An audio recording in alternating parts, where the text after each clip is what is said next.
dans un monde où tout est sens dessus-dessous. Retrouvez donc votre sourire, paix intérieure et quiétude de l'âme. Nous voici chez vous. Nous vous apportons Jésus-Christ.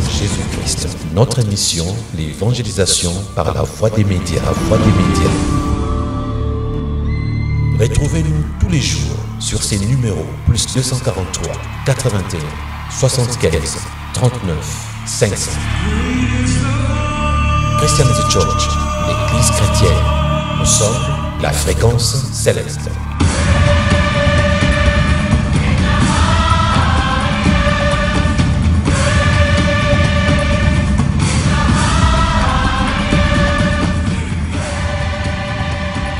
Les plus gros mensonges de la Bible. Waouh! J'ai eu chaud, je vous assure. Il y a des gens, avant même de cliquer sur la vidéo, ont déjà commencé à proférer des blasphèmes contre moi. Keep quiet. Ne vous en faites pas. Moi, c'est le pasteur Christian. Je ne suis pas un athée. L'intitulé de cette série d'enseignements est celui que nous avons lu sur les sites « Les gros mensonges de la Bible ».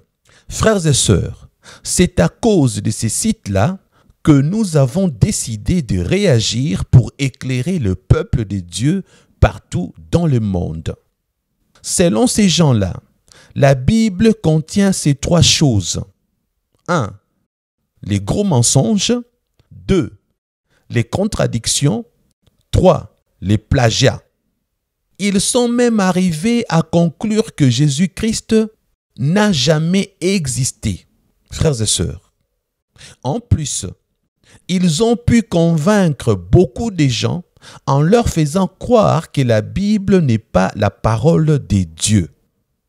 D'autres chrétiens, sans savoir, savez-vous, frères et sœurs, il y a eu des chrétiens, sans savoir comment s'y prendre pour les contredire, qui se sont tus, vu qu'ils n'avaient pas une connaissance profonde de la Bible pour les affronter. Par contre, il y a des chrétiens qui sont arrivés à la conclusion selon laquelle la Bible n'est pas la parole de Dieu, mais que la Bible contient la parole de Dieu.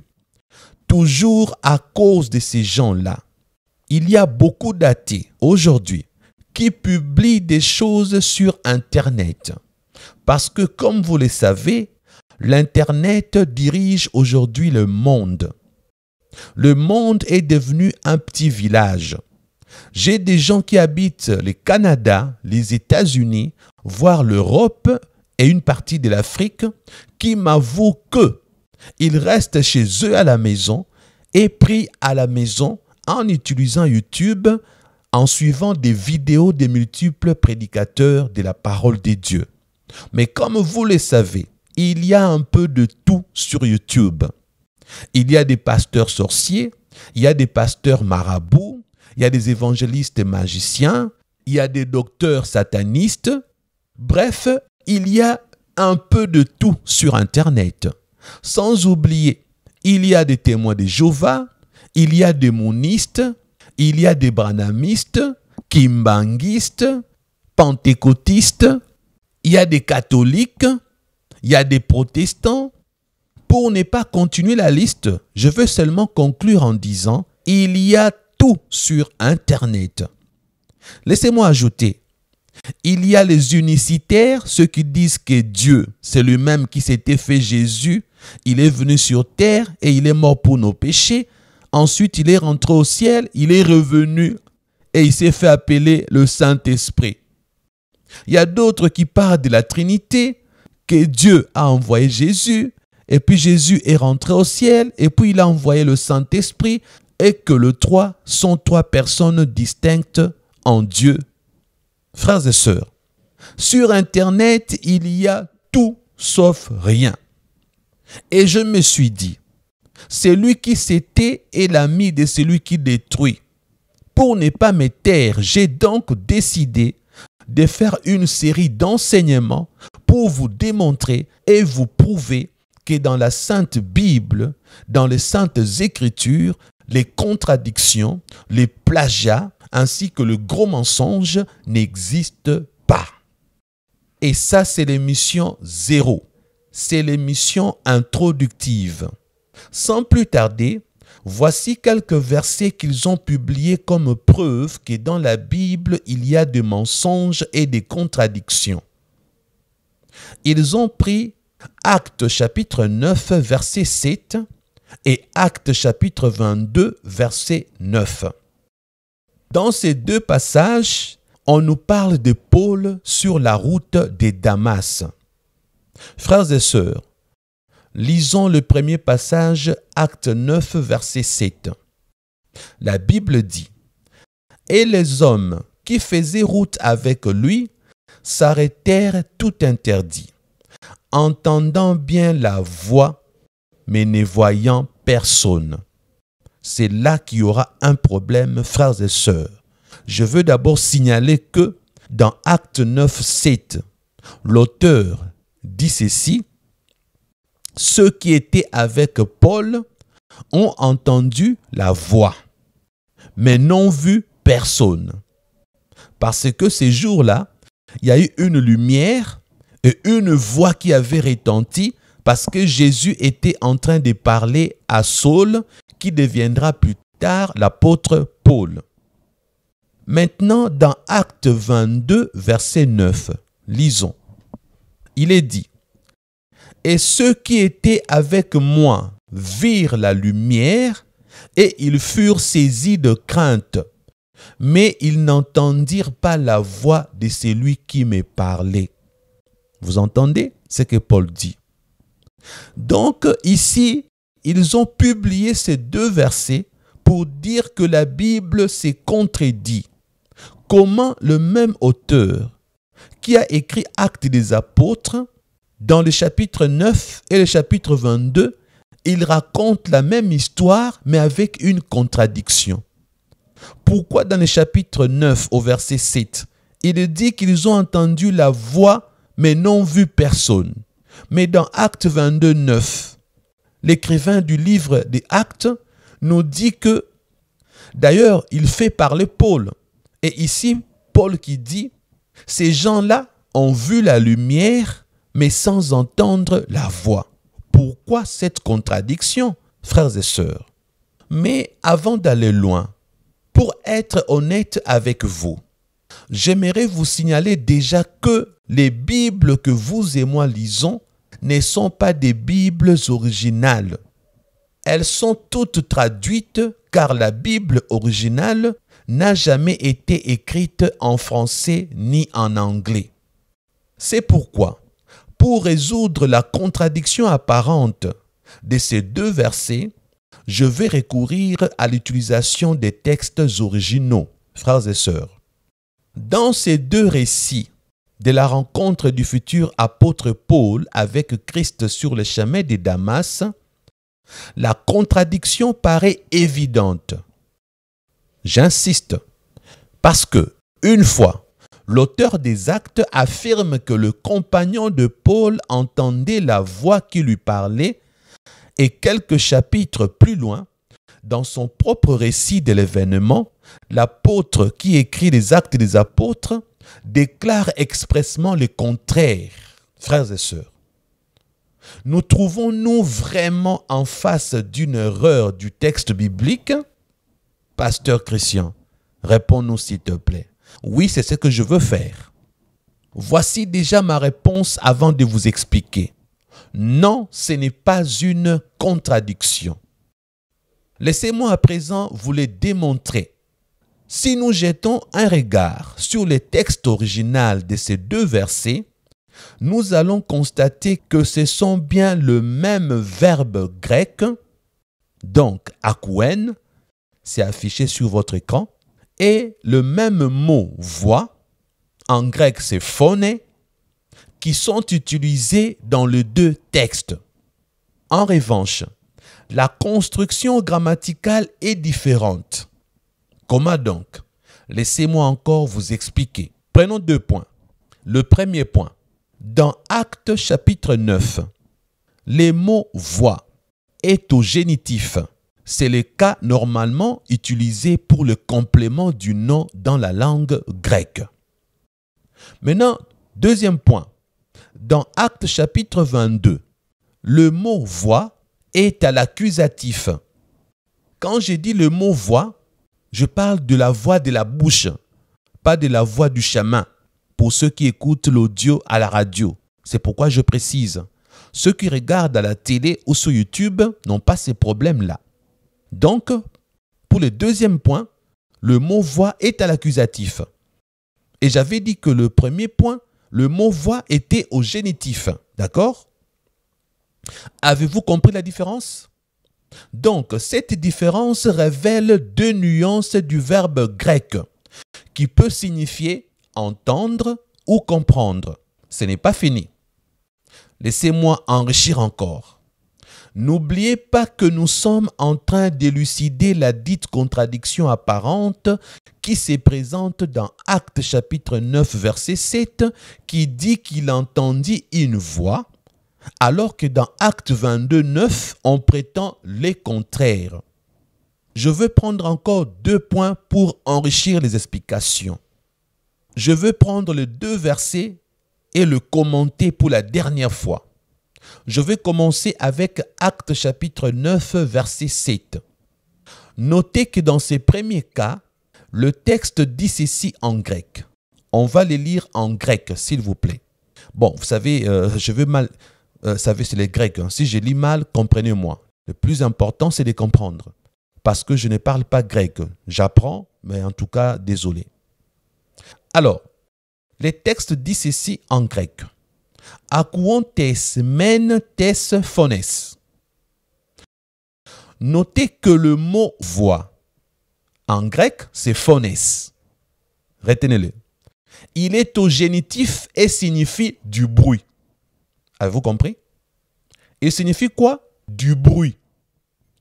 Donc, on entend avec ses oreilles. Mais on entend quoi? On entend du bruit.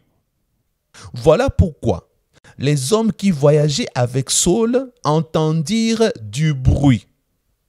Vous comprenez? Mais pas n'importe quel bruit. Un bruit comme une voix en train de parler. Mais ils n'avaient compris aucune parole particulière. C'est un peu comme vous. On vous pose la question. Avez-vous été là lorsque Cécile et Chantal étaient en train de se chamailler? Vous dites oui, j'étais là. Je les avais entendus se chamailler. Donc ça, c'est le génitif dans les Grecs. Vous les avez entendus se chamailler. Maintenant, on vous posera la question. Dans leur échange des paroles, avez-vous entendu les paroles des échanges? Qu'est-ce que l'autre disait à l'autre? Maintenant, vous dites, non, désolé, j'avais vraiment entendu qu'ils se chamaillaient, mais je n'avais pas prêté attention à leurs propos. Donc, le fait que tu avais entendu les bruits de leur chamaillerie, cela veut dire que le verbe grec utilisé est au génitif. Donc, ceux qui traduisaient Actes des Apôtres, ils étaient censés les savoir pour nous donner le vrai sens. C'est ce qu'ils n'ont pas fait. Je suis content de voir que vous avez compris. Donc ces gens-là qui étaient avec Paul, ils remarquèrent seulement qu'une voix provenait de quelqu'un d'invisible.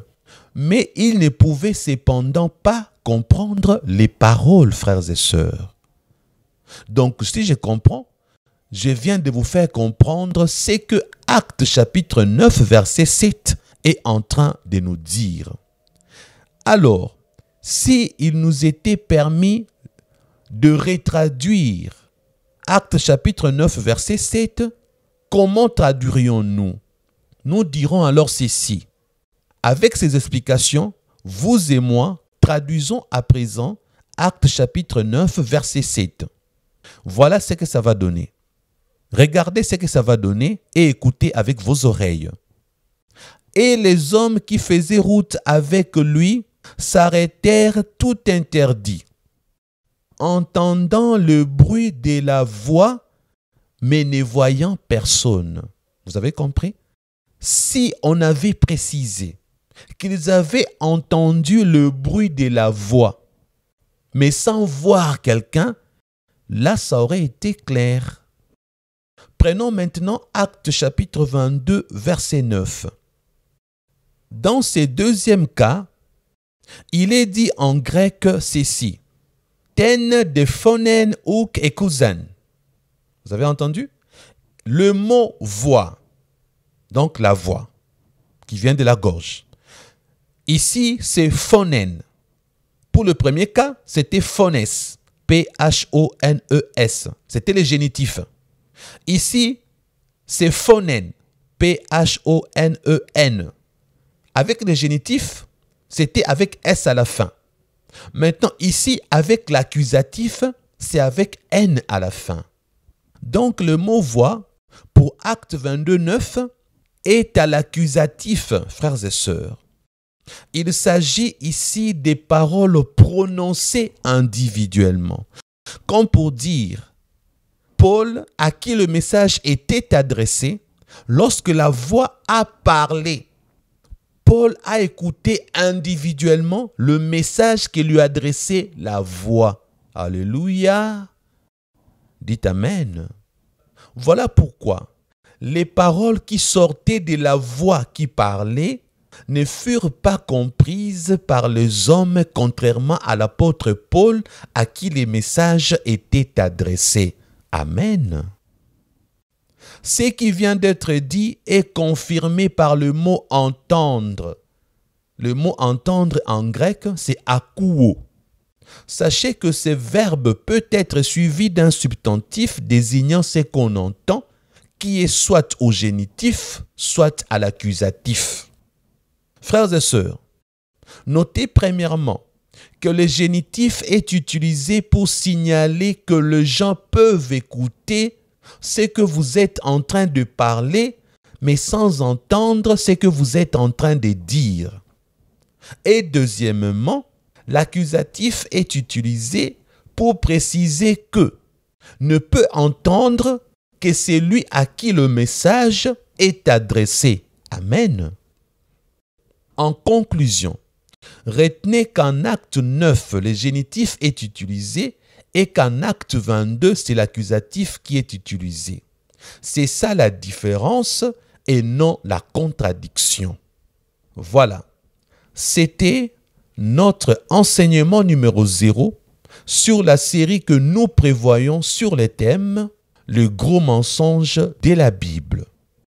À chaque émission, nous donnerons des versets qu'ils ont publiés sur leur site, soi-disant que ces versets-là contiennent des mensonges. Et nous vous démontrerons que ce ne sont pas des mensonges. Pour vous qui m'avez suivi aujourd'hui, je vous dis donc merci.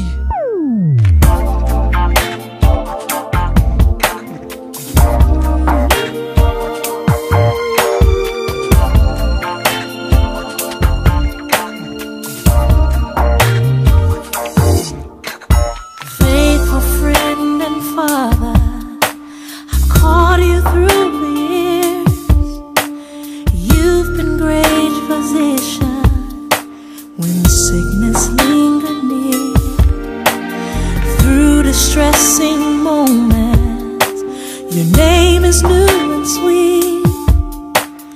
You've become comforter to me. You are comforter. That's who you are to me. Comforter, a name that fits so